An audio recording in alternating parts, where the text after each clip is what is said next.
In this video, I will be ranking every arc in Bleach from worst to best, and also giving my reasons as to why some arcs fell short. But before we get into the video, please remember that this is only my opinion. And with that being said, let's get into it. At number 5 is the Fullbring arc. After the final battle against Aizen comes to a conclusion, Ichigo reverts back to the Ichigo that we knew in the very first episode. He becomes powerless. However, unlike before, he couldn't see or sense ghosts, and because of this, he had to be protected by his friends and family, and those very same people kept secrets from him in order to protect him. Ichigo's whole character revolves around him doing whatever it takes to protect the weak, so you can just imagine how much of an effect this had on him when the roles were reversed. This arc was the lowest point for Ichigo.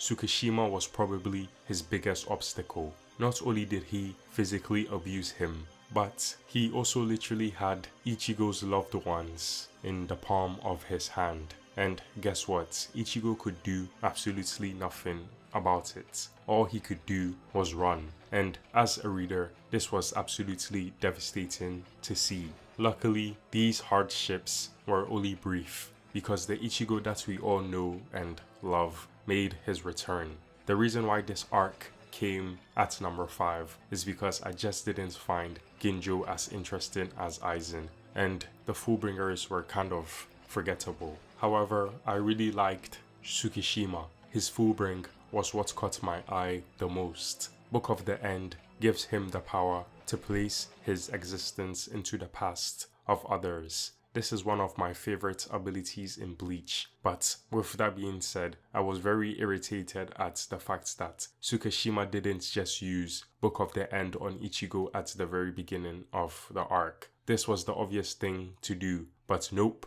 In Ginjo's words, "There's nothing fun about a game you know you're going to win." Yup, sounds like a great plan. 2 weeks later.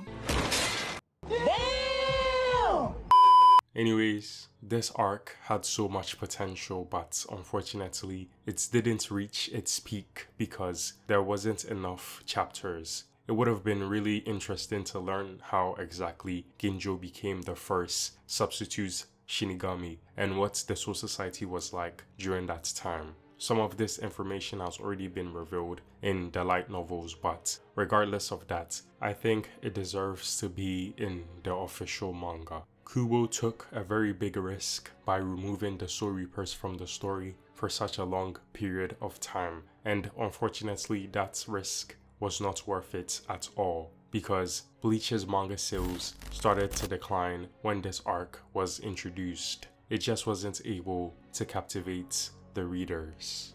At number 4 is the Substitute Shinigami arc. Now, to be completely honest with you guys, the truth is that this arc almost made me drop Bleach, and this is because it started off extremely slow. We were given a basic explanation of what the Soul Society was and exactly how and why it functioned. And I know that all of this information is very important, but it still bored me to death, and it just wasn't enough to keep me interested. However, everything changed when I got past episode 16. I was instantly hooked when Renji and Byakuya arrived in the world of the living to retrieve Rukia. So if you're one of the people who couldn't stand how slow the pacing in the first arc was and decided to drop Bleach, then please pick it back up and try to make it to episode 16, because you might just be happy with the results. This arc did a great job at establishing all of Ichigo's friends that would play a pivotal role in the story, and it also explained exactly how they gained their abilities. In addition, this arc also did a great job at demonstrating the brutality of the Soul Reapers. After Ichigo suffers an embarrassing defeat against Byakuya, Ichigo realizes that the hollows that he had barely been able to defeat were just cannon fodder. The Soul Reapers were on a completely different level, and if he didn't adapt to their way of fighting and stayed the same naive kid he was, he would have been immediately slaughtered as soon as he arrived at the Soul Society. This arc came at number 4 because it started off slow, the stakes in the battles weren't high enough, and the other arcs are just so much better. I recommend that people read this arc because it is much faster and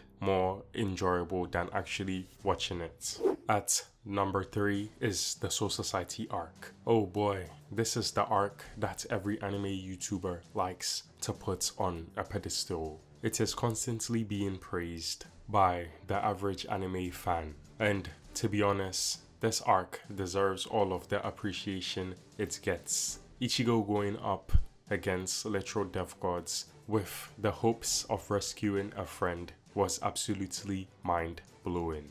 As a reader, I was really inspired by this. It made me realize that I can make any dream come true as long as I give it my all. Now, there's no denying that this is a fantastic arc. However, with that being said, I am sorry, but I am just going to have to say it. This is not the best arc in Bleach. To me, it was just the setup for the next arc.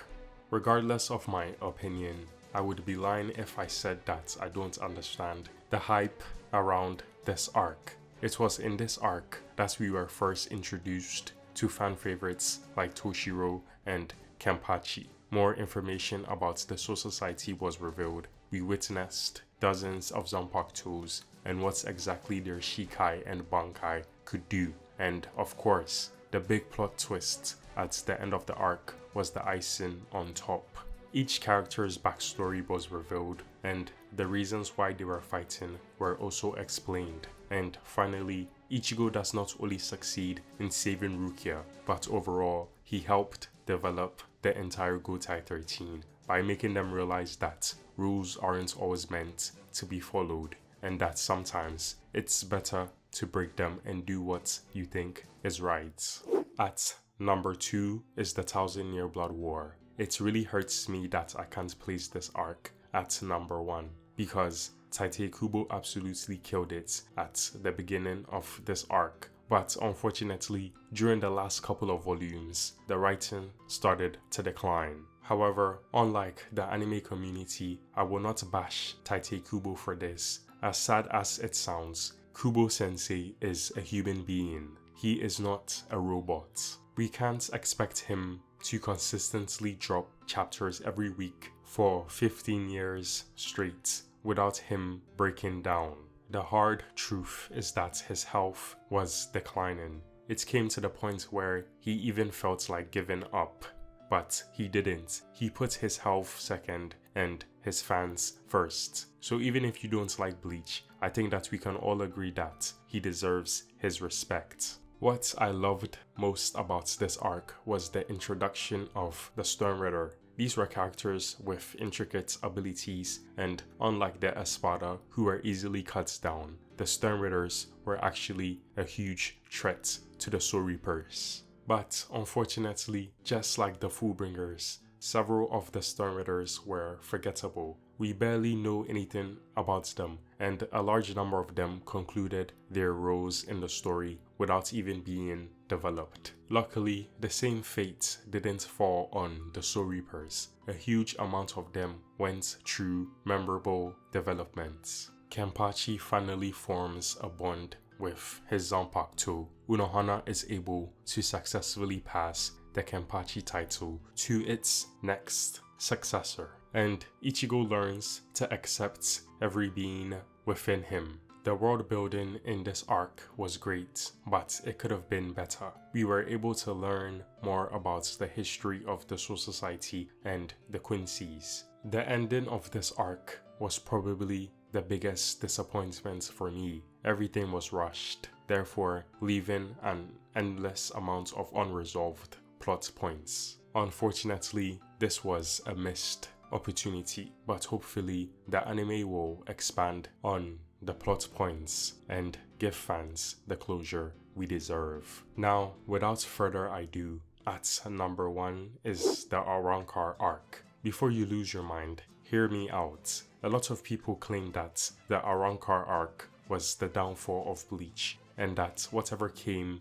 after the Soul Society arc was garbage. However, I completely disagree with this statement. To me, the Arrancar arc was when Bleach was at its peak. This isn't even an opinion, it's a fact. Bleach sold the most volumes during the Arrancar arc. Now, I know that sales don't necessarily equate to quality. However, it does highlight the fact that there was a large demand for Bleach as a series during that period in time. The reason why this arc came at number 1 is because of the Espada. This is the best antagonist group that has ever been introduced in Bleach. There were only 10 of them, therefore it was quite simple to keep track of them, unlike the Stern Ritter, which consisted of 26 members. We were also able to witness countless of iconic battles, such as Ichigo vs Grimmjow, Ichigo vs Ukiura, Stark vs Shunsui, Baragon vs Suifor, and finally Aizen vs Ichigo. This is Bleach's longest arc, so obviously it came with a lot of problems. Some of the fights were boring and dragged out, and some characters didn't deserve the amount of screen time they were given. But despite all of that, I really enjoyed the Arrancar arc. And unlike other people, I don't think that it is just a copy and paste of the previous arc, because to me, it is parallel to the Soul Society arc. Sure, it is a rescue mission, but everything in it is the exact opposite. And this was done on purpose because Kubo wanted to highlight the differences between the nature of the Hollows and the Soul Reapers. Bleach has 5 arcs in total, and it seems like fans will be getting a new arc because on the 9th of August 2021, Tite Kubo decided to release a special one-shot chapter called New Breaths from Hell. This arc could potentially surpass all of the previous arcs before it. This is because if Kubo does decide to go through with this arc, then unlike before, he can release chapters at his own pace. He won't be required to stick to a schedule, and to be honest, this would be the right direction for him to take. Because as we all know, he was having health problems back when the Thousand Year Blood War arc was getting released. Personally, as a massive Bleach fan, I really want Kubo to continue this arc, but I also want him to put his health first. I hope you enjoyed the video, and please remember that this ranking was based on my own opinion. Thank you for watching, and let me know down in the comment section how you guys rank the arcs in Bleach. And also, if you enjoyed the video, then it would be pretty cool if you liked and subscribed. Peace out.